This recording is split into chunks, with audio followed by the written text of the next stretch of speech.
मेरी इस बात को ध्यान से समझना, लाइफ में ना दो तरह के लोग होते हैं।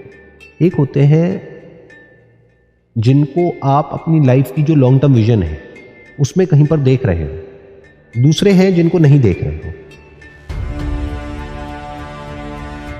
आपको अच्छे से समझ आ चुका है कि जो इंसान है ये अंदर से पूरी तरह से करप्ट है, बाहर से चाहे जो मर्जी दिखाता रहे। उनसे रिलेशन जितनी जल्दी खत्म कर दोगे उतना अच्छा है। ट्रस्ट क्या होता है? क्या आप खुद पे ट्रस्ट कर सकते हो? सोचते हो कि मेरे को मीठा नहीं खाना है, लेकिन जब फ्रिज में एक चॉकलेट पड़ी हुई दिखती है तो क्या होता है? उठाते हो, खा जाते हो। तो जब आप खुद पे ट्रस्ट नहीं कर सकते तो सामने वाले पे क्या ट्रस्ट करोगे? तो आपको पता होना चाहिए जो आपके अंदर होता है वही सब उसके अंदर भी होता है, वो कोई अलग प्राणी नहीं है। हमें सामने वाले के साथ में वैसे ही बिहेव करना है जैसा कि हम चाहते हैं कि वो हमारे साथ में बिहेव करे, और ऐसे ही हमें सामने वाले को क्लियर करना है कि ये बाउंड्री है, इसको क्रॉस नहीं करना है। क्योंकि एक बार वो क्रॉस हो जाती है तो वो फिर कहां तक जा सकती है उसकी कोई लिमिट नहीं है। आपको ये समझना है कि जो सामने वाला पर्सन है वो और मैं एक्चुअल में इक्वल है, बाहर से दिखाने के लिए नहीं। क्योंकि आप किसी की रिस्पेक्ट करोगे तो ही वो आपकी रिस्पेक्ट करेगा। आप किसी से तमीज से बात करोगे तो ही वो आपसे तमीज से बात करेगा। फिर वो चाहे आपके यहां पे पियोन है, चाहे सर्वेंट है, चाहे कोई भी है, आप उससे तमीज से बात करोगे तो देयर इज अ पॉसिबिलिटी कि आपसे भी वो तमीज से बात करेगा। बट मान लेते हैं आप तमीज से बात कर रहे हो सामने वाले से और वो बदतमीजी कर रहा है, अब क्या करोगे? You have to take a stand, simple. You have to fight for what is right. What is right? Equality. Equality is your right. You are living in a democratic country. आप आराम से बैठ करके उनसे बात कर सकते हो कि आई एक्सेप्ट कि मेरे से गलती हो गई है, बट बार बार जो आप मुझे बोलते हो मुझे अच्छा नहीं लगता है, तो प्लीज आप आगे से मत बोलना। क्योंकि आप कुछ मेरे को बोलोगे फिर ऐसा ना हो मैं भी कुछ ऐसा बोल दूं कि फिर आपकी भी जो सेल्फ रिस्पेक्ट है वो हर्ट हो जाए। तो इसको बोलते हैं स्टैंड लेना। एक रिलेशनशिप में जो फाउंडेशन है वो प्यार नहीं होता है, रिस्पेक्ट होता है, इक्वालिटी होती है, फेयरनेस होता है, एप्रिसिएशन होता है एक दूसरे के लिए। तब जाकर के वो रिलेशनशिप एक्चुअल में प्रॉस्पर करती है। तो आपको अपनी सेल्फ रिस्पेक्ट को खुद बचा करके रखना है। फ्रेंडशिप से रिलेटेड हमारे सबके कॉन्सेप्ट्स हिले पड़े। उसकी वजह से क्या होता है, हम फ्रेंडशिप को कुछ भी समझने लग जाते हैं और बुरी तरह से फंस जाते हैं। फिर हमारे अंदर इतना एंगर आ जाता है, इतनी फ्रस्ट्रेशन आ जाती है। मैंने लोगों के अंदर देखा है, अपने दोस्तों की वजह से खुशी नहीं आती है, दुख आ जाता है कि मैंने तो उसकी हेल्प करी, अब देखो वो पीछे हट गया। जब उसका टाइम है हेल्प करने का, ऐसा होता ही नहीं होता है कि उसके बुरे वक्त में मैं उसके साथ में था, लेकिन जब मेरे को थोड़ी सी भी जरूरत पड़ी तो उसने बहाना बना दिया and he is not there with me. और किसी को फ्रेंड बनाना है तो बनाए कैसे, उससे पहले समझना पड़ेगा फ्रेंडशिप क्या है।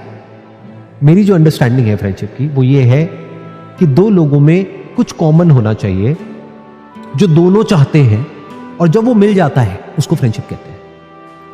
और आपका दुश्मन भी आपका दोस्त हो सकता है अगर आप दोनों का कॉमन गोल है तो, और आपका दोस्त भी आपका दुश्मन हो सकता है अगर कॉमन गोल नहीं है तो।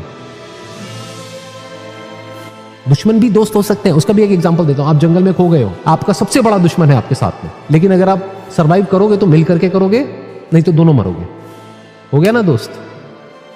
मैंने क्या कहा कि दोनों का एक कॉमन गोल होना चाहिए तो दोस्ती पॉसिबल है। अब वो कॉमन गोल शॉर्ट टर्म में भी हो सकता है, लॉन्ग टर्म में भी हो सकता है। अगर वो शॉर्ट टर्म में अचीव हो गया तो शॉर्ट टर्म में दोस्ती भी खत्म हो गई। लॉन्ग टर्म में अचीव हुआ तो लॉन्ग टर्म तक वो दोस्ती चली। लाइफ टाइम है तो लाइफ टाइम चल गई। और जितना ज्यादा कॉमन गोल्स हैं दोनों के पास में पूरी लाइफ टाइम के पॉइंट ऑफ व्यू से, यानी एक लड़का है जिसको अपनी लाइफ से कुछ चाहिए, एक लड़की है जिसको अपनी लाइफ से कुछ चाहिए, उसमें जितनी ज्यादा कंपैटिबिलिटी है। कॉमन मतलब ये नहीं है कि मुझे भी डॉक्टर बनना है, तुम्हें भी डॉक्टर बनना है, मुझे डॉक्टर बनना है, तुम्हें इंजीनियर बनना है, लेकिन मैं तुम्हें डॉक्टर बनने के लिए सपोर्ट कर रहा हूं, तुम मुझे इंजीनियर बनने के लिए सपोर्ट कर रहे हो, तो कंपैटिबिलिटी होगी, तो वो कॉमन गोल हो गया। It's a mathematical equation. अगर एक भी कॉमन गोल नहीं है तो नो फ्रेंडशिप। अगर आपस में कॉन्फ्लिक्टिंग गोल्स हैं तो दुश्मनी, फ्रेंडशिप को अपोजिट। ये दुनिया एक बैटलफील्ड की जैसी है। तो बैटलफील्ड में आपको चाहिए कोई ऐसा इंसान कि जब एक्चुअल में जरूरत हो तो आपके साथ में खड़ा हो। वो कब खड़ा होगा? जब उसको जो अपनी लाइफ से चाहिए उसको ये लगेगा कि बिना आपके वो अचीव नहीं हो सकता है। मान लो उसको एक सपोर्ट सिस्टम चाहिए और वो सपोर्ट सिस्टम आपने उसको प्रोवाइड कर दिया है, अब वो दोस्ती पक्की हो गई। एक ऐसा पॉइंट आएगा जहां पर जाकर के आपको रियलाइज हो जाएगा कि चाहे बुरे से बुरा कुछ भी हो जाए, कि ये पर्सन तो मेरे साथ में है ही, चाहे पूरी दुनिया भी मेरे अगेंस्ट हो जाए, this person is going to be there with me. दोनों को ये रियलाइज हो गया है। Then that relationship becomes inseparable. But अब डे वन से एक्सपेक्ट करोगे तो गड़बड़ हो गई। वो हो सकता है अगर उसकी फाउंडेशन फ्रेंडशिप है तो। If we look at marriage as something which we have to do because of the pressure from the society और फ्रॉम फैमिली, तो हम बुरी तरीके से जाकर के फंस सकते हैं। क्योंकि हो सकता है हमारी मैरिज किसी ऐसे इंसान के साथ में हो जाए जो हमारा पति है, पत्नी है, लेकिन एक दोस्त नहीं है, जिसके साथ हम टाइम स्पेंड नहीं कर सकते। आई स्ट्रांगली बिलीव कि मैरिज से पहले फ्रेंडशिप होनी चाहिए, कुछ महीनों की या कुछ सालों की, फिर इतना बड़ा आपको स्टेप उठाना चाहिए। योग का मतलब होता है यूनियन, जुड़ना, सामने वाले से इस तरीके से जुड़ना, इस लेवल पे जुड़ना जहां पे अलग होना पॉसिबल ही नहीं है, ना जीते जी ना मरने के बाद। तो क्या आप अपनी वाइफ के साथ में इस लेवल पे जुड़ गए हो, या फिर वो एक ट्रांजैक्शन है, जैसे कि जॉब एक ट्रांजैक्शन है, पसंद नहीं है लेकिन काम है, करना पड़ेगा, पेट भरना है। तो लाइफ में ऐसा नहीं होता है जैसा मूवीज में देखते हैं, क्योंकि लाइफ में बहुत अप्स एंड डाउन्स होते हैं, बहुत क्लैशेस होते हैं। इंस्टाग्राम पे, फेसबुक पे सब झूठ है। रियल लाइफ में क्या होता है, क्लैशेस होते हैं, मिसअंडरस्टैंडिंग्स होती हैं, पावर डायनामिक्स होते हैं, लड़ाई झगड़े होते हैं, एक्सपेक्टेशंस मिसमैच होता है, ये सब कुछ होता है।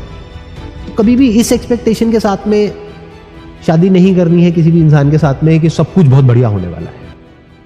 और कभी कभी थोड़ा बहुत एग्रेसिव हो जाना भी नॉर्मल है, आपका भी, सामने वाले का भी। तब उसमें क्या दिक्कत है?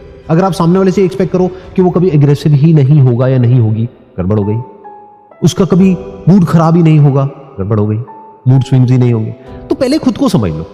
If you understand yourself properly, अब आप सामने वाले को समझ सकते हो। नहीं तो आप उससे कुछ भी ऐसा एक्सपेक्ट करने लग जाओगे जो बिल्कुल बकवास है, और हमारे चारों तरफ सिर्फ बकवास ही बकवास है, रियलिटी तो कहीं है ही नहीं। सामने वालों से जो एक्सपेक्टेशंस मैनेज करने का सही तरीका है वो है, यू नीड टू अंडरस्टैंड कि आपके अंदर क्या होता है, कब होता है, कैसे होता है। फिर आप सामने वाले के अंदर जो भी चल रहा है उसको फील कर सकते हैं। फिर जो आपकी एक्सपेक्टेशंस होंगी वो बिल्कुल रियलिटी पे बेस्ड होगी। फिर आप काफी हद तक प्रेडिक्ट भी कर सकते हो कि एग्जैक्टली क्या होगा।